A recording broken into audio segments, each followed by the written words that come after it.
compliqué et triste. Alors je me suis dit, bon, qu'est-ce que j'en ai à perdre en fait, que les gens savent que vous êtes tout ça.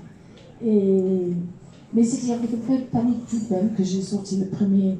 Le deuxième, c'était tout normal parce que sinon il n'aurait pas eu de loup.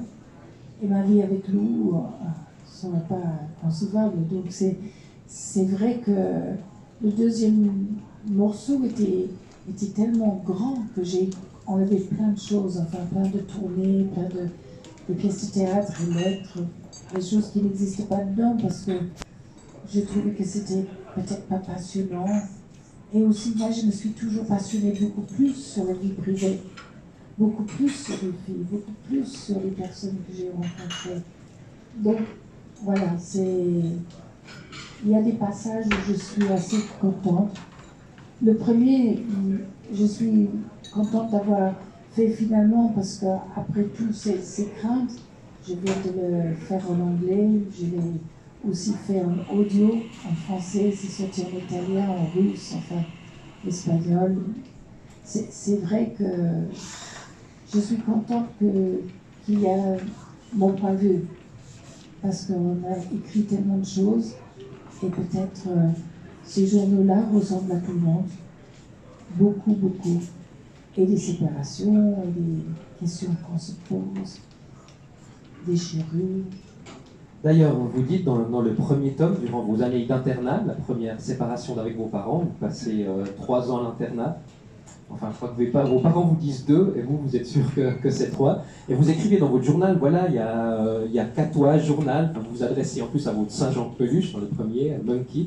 Vous dites, il y a Catois, je peux dire ça. Est-ce que finalement, ce journal intime que vous tenez depuis que vous avez 11 ans, c'est votre plus grand confident, finalement? Vous avez eu besoin, et il vous a aidé tout au long de votre vie, de voilà, pouvoir vous adresser à ce journal et à ce Saint-Jean Peluche. Je pense qu'à 11 ans, il y a peu de filles qui n'ont pas envie d'avoir un journal intime.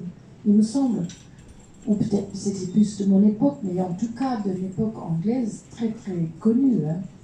Alors, on ne pas forcément, mais c'est vrai que tout le monde en tient un, surtout que peut-être pas une éducation assez stricte et plutôt très chère hein, pour mes parents, cet internat-là. Mais c'était juste une enclave de filles avec des règlements et un très fort de religion qui fait que à qui je pouvais bien parler. Après 8 heures du soir, c'était interdit de parler du tout. Et ma petite sœur était dans un autre bâtiment.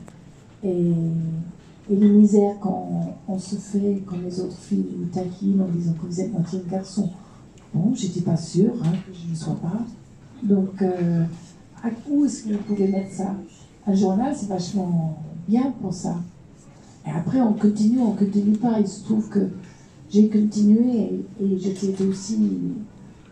C'était pas non plus très facile avec mon premier mari quand j'avais 18 ans. Donc, à qui je pouvais parler? Je pouvais pas chagriner mes parents, je pouvais pas l'emmerder lui. Donc, j'écrivais dans mon journal et ça continuait. Après les gaietés de Selge, Gainsbourg et des années avec les enfants, tout ça, c'est devenu une deuxième nature en fait. Plutôt que d'envoyer peut-être un SMS ou regarder un iPhone. À l'époque, on avait un crayon, un petit carnet dans votre sac, votre panier. C'était très pas mal. Vous avez évoqué Serge Gainsbourg, votre premier mari.